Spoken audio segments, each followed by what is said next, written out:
Hai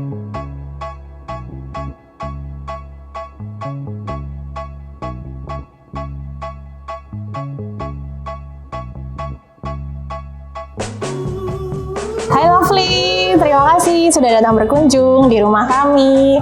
Duduk bareng yuk. Kalau konsep rumah dari fasad depan kami pakainya bata expose, itu memang wishlist aku waktu pengen bangun rumah gitu, karena eye catching tapi nggak too much gitu loh. Jadi eye catching in a good way. Kenapa open space? Karena kayaknya itu yang paling cocok buat iklim Indonesia yang tropis ya, sehingga perlu banyak bukaan gitu ya, termasuk juga pencahayaan. Jadi vibes-nya tuh kayak berasa di villa, gitu, villa-villa Bali gitu. Itu juga jadi referensiku. Pengen juga ada sentuhan etniknya, jadi pakai ini.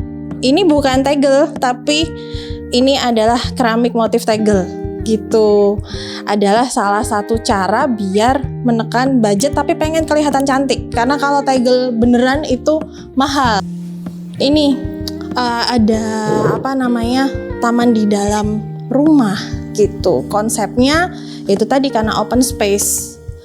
Terus kita pakai landscapist untuk bikin taman ini, karena dia yang akan ngelihat cocoknya tanaman apa gitu, yang sesuai dengan sirkulasi udara. Terus habis itu sesuai sama pemilik rumah, apakah tipe yang rajin ngurus tanaman atau tipe yang ini butuh tanaman yang tahan banting gitu ya di segala cuaca gitu.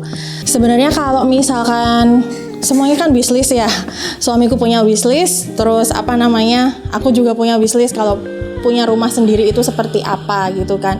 Suamiku sih ini ya nggak ribet ya, dia cuma pengen yang high ceiling gitu, atapnya tinggi gitu.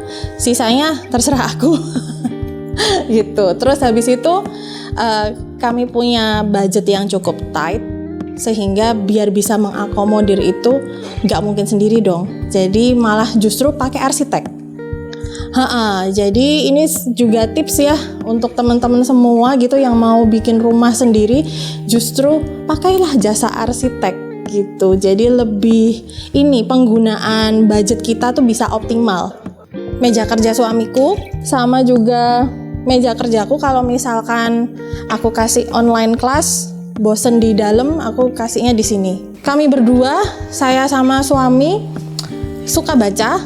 Jadi kami juga punya wishlist berdua, kalau udah punya rumah sendiri itu harus ada rak buku yang cukup mewadahi koleksi-koleksi buku kami. Kami suka komik dua-duanya gitu kan. Tapi ada di antara banyak komik itu, sebagai anak 90-an ya, pasti kan banyak komik gitu kan. Suamiku itu favoritnya Harlem Beat. Itu tentang basket. Satunya Slam Dunk. Itu dia koleksi. Aku Sailor Moon. Dan beberapa serial cantik. Ada juga hasil karya anak-anak kami. Soalnya anakku yang cewek suka banget ini art and craft, bikin-bikin. Di situ tadi juga ada bikinan anakku yang cowok, itu ceritanya papahnya. Mereka berdua anak-anakku ini bisa main keyboard. Terus biasanya ini sih tamu-tamu yang udah ada kedekatan emosional yang lebih gitu ya, itu biasanya mereka nggak kesana, langsung kesini gitu, udah gitu kan, makan udah gitu. Jadi ini juga untuk nerima tamu yang yang udah lebih deket gitu. Ruang TV sederhana aja sih ya, cuma memang di sini pemilihan sofanya memang sengaja sofa bed. Jadi biar anak-anak ini sih, mereka kan sukanya rebahan.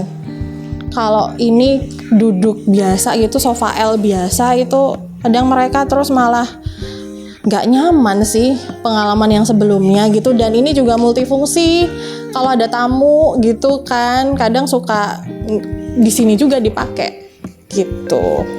Pertama kali nih ketemu Lovis itu waktu kami bangun rumah ini, terus biar cepet masuk ke rumah juga gitu kan, kami nggak pengennya ada yang kosong gitu kan ya, paling nggak ada yang isi lah. Itu mulailah cari, karena waktu itu belanja online udah mulai jadi culture ya, sehingga aku cari di Instagram hashtag sofa minimalis gitu, sofa minimalis, terus yang keluar si akunnya Lovis ini gitu. Walaupun waktu itu tahun 2019 ya, itu ini apa namanya, followernya Lovis tuh masih dikit, tapi nggak tahu kayak semacam klik aja gitu kan, karena memang untuk ngisi rumah itu kami sepakat pakai material-material lokal gitu. Dan waktu baca testimoni di akunnya Lovis, memang Lovis pakai materialnya dari lokal. Yang bikin aku lebih srek sama Lovis itu adalah minimalis tapi luwes,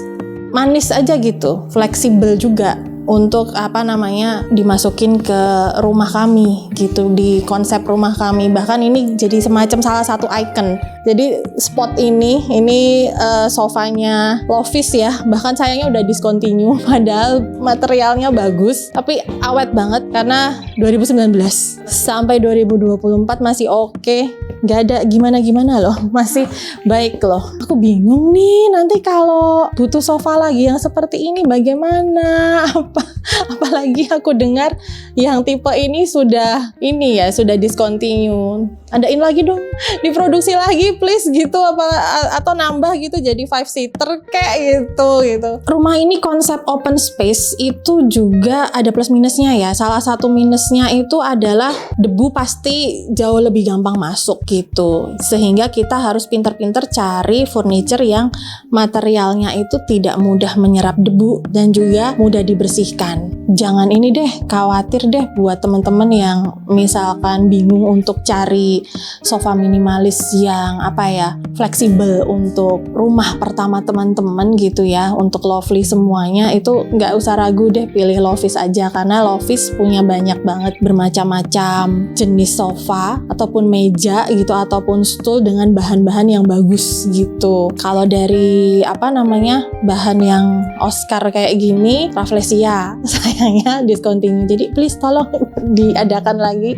Kalau yang fabric, Mahalona is the best. 3 kata untuk Lovis ya, minimalis tapi konsepnya itu tetap tidak mengesampingkan esensinya, jadi esensial, dan yang jelas menggunakan produk-produk lokal.